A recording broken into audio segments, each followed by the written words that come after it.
দেখা লাইছি কইয়া দিমু, দেখা লাইছি কইয়া দিমু, তুমি পরের গাছ ঢিল মেরেছ, তুমি চুরি করেছ, তুমি চুরি করেছ, তুমি ধরা পড়েছ।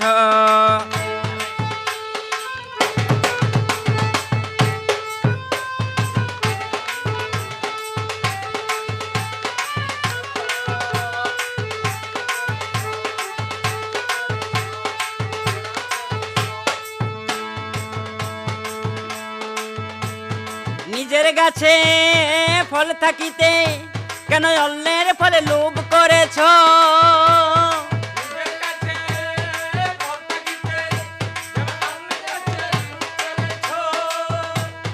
নিজের গাছে ফল থাকিতে কেন অন্যের ফলে লোভ করেছ?